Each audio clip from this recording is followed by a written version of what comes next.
munaasibadan oo ka dhacday magaalada München ee gobolka Bayer ee dalka Jarmalka waxaa soo qabanqaabiyay taageerayaasha gobolka Bayer iyo qaar ka mid ah mas'uuliyiinta xisbiga wadani ee dalka Jarmalka waxaana goobtan cod gacantaaga lagu doortay gudoomiyaha gobolka Bayer ee xisbiga wadani oo loo doortay Axmed Saki oo ka mid ahaa howlwadanada xisbiga wadani ee gobolka Bayer. Munaasabadan waxaa goob joog ah xogayaha warfaafinta xisbiga wadani ee dalka Jarmalka Maxamed Xasan, gudoomiyihii hore gobolka Bayer ee xisbiga wadani Xasan Shabeel iyo mas'uuliyiin kale oo ka tirsan laanta xisbiga wadani ee dalka Jarmalka. Waxaa intii munaasabadan socotay goobta lagu abaalmariyay dhalinyarada bahda sportska ee gobolka Bayer oo matalayay xisbiga wadani kuwaas oo dhawaan ku guuleystay koob loogu magac daray musharaxa xisbiga Cabdiraxmaan Maxamed Cabdilaahi oo halkaasi lagu guddoonsiiyay shahaado sharafyo iyo maamuus kale. Intii munaasabadu socotay waxa goobta musharaxnimada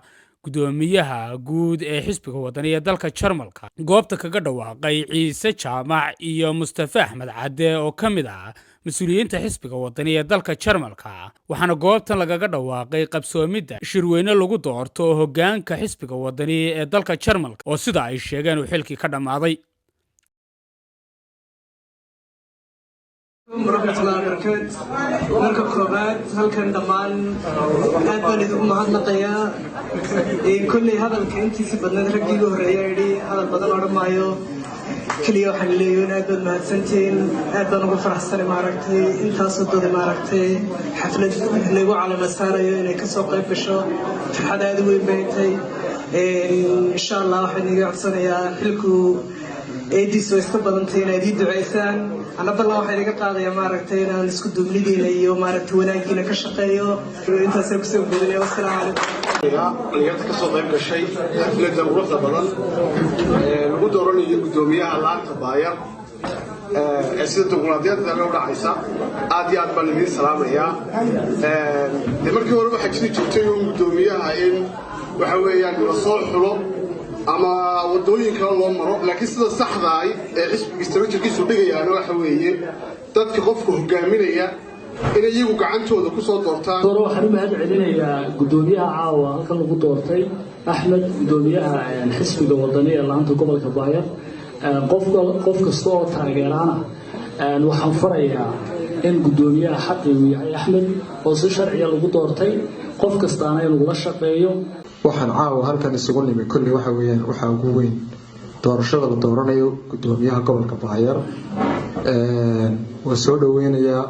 waxaan leeyahay gudoomiyaha xilka ku asturo guddiga joogta xilligan iyo hoggaanka jooga oo ahaa muddadoodu sanad ay ahayd sanadkiina uu dhamaaday inaan isu soo taagi doono insha Allah gudoomiyenimada guud ee xisbiga wadani ee dalka Germany. waxaan kamid ahay on qof walba intii kulli xisbiga kamid ah ka codsanaya insha Allah ilaahay maalinteeda timaado inaan u sharaxnay gudoomiyaha guud ee laanta Jarmalka biidnillah. Assalaamu alaykum wa rahmatullahi wa barakatuh.